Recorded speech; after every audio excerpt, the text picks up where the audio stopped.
Hello guys! Welcome back to my channel. Ngayon po ay magluluto na naman tayo ng chicken with honey citron tea. At ito yung chicken ko mga guys. 3 piraso. At ito yung honey citron tea na ilalagay natin sa ating manok. Itong manok natin mga guys, hihiwain ko pa yan mamaya. Sa isang piraso, 3 piraso. At saka ito yung ilalagay natin. Lagyan natin ng konting asin. Konti lang. Nasa inyo din kung gusto nyo ng maalat. Dagdagan nyo naman. Kasi dito sa amin, hindi mahilig sa maalat. Mahilig sa matamis. Pagkatapos natin lagyan ng asin, lagyan natin ng cornstarch. Ito, cornstarch. 2. At saka mamaya dagdagan ko na naman yan ng 1 teaspoon. Haluin lang natin yan mga guys. At meron pa palang sugar. Konti lang ang sugar ilalagay natin kasi lalagyan pa din natin yan mamaya. At saka haluin lang natin yan para magka halo lahat yung nilalagay natin.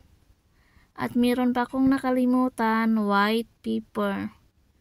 Konti lang din kasi hindi sila mahilig sa maanghang. Pag marami na ilagay natin guys, medyo maanghang na siya.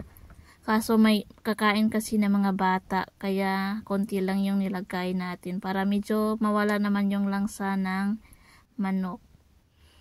At saka lagyan din natin ng konting oil para medyo malambot yung manok pagka paghalo.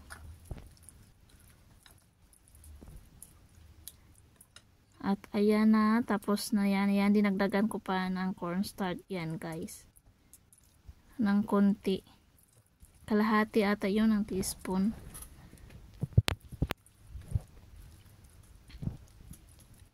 At ayan mga guys, okay na yan.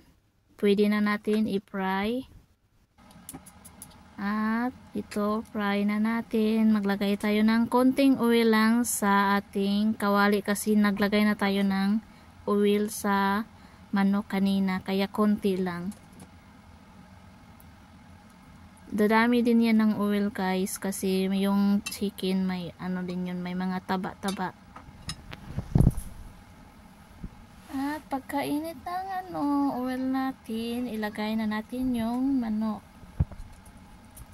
Nasaan na yung manok? Bakit ang tagal?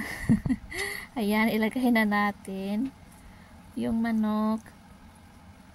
Anuhin lang din niya, i-fry natin lang yan hanggang sa mag golden brown din yung ating manok.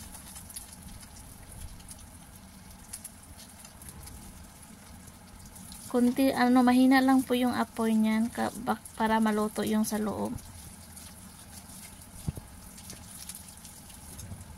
At hintayin natin siya mag golden brown. At saka hihiwain ko pa yan guys. Sa isang piraso, 3 hiwa.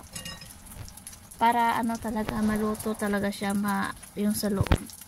Kasi yung medyo makapal yung manok eh.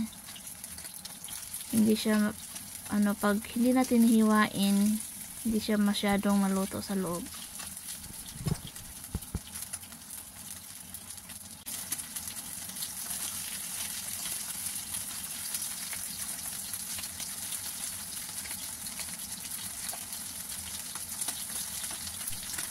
At ayan, hiwain na natin. Hiwain na natin yung manok natin. Ayan, 3 piraso sa isang manok. I-cut natin ng 3 piraso. Kung nasa inyo din naman kung gusto nyo yung chicken wings, mas masarap pag yung chicken wings yung gawin nyo dito sa honey citron tea. Gusto kasi ng mga amo ko is ito, yung laman, yung malaman. At Ayan, pagkatapos natin hiwain, anuhin na naman natin kasi medyo ano pa talaga siya, kita nyo naman yan, hindi pa talaga siya masyadong luto sa loob, kaya kailangan talagang hiwain yung manok natin. At tinakpan ko siya ng konti mga guys kasi tumatalsik. At ayan na, medyo brown na siya, medyo golden brown na, nakita nyo naman yan guys. At lagyan na natin ng citron, honey citron tea. 2 spoon yan. Nasa inyo na din kung gusto nyo malasa talaga. At nilagyan ko din ng sugar.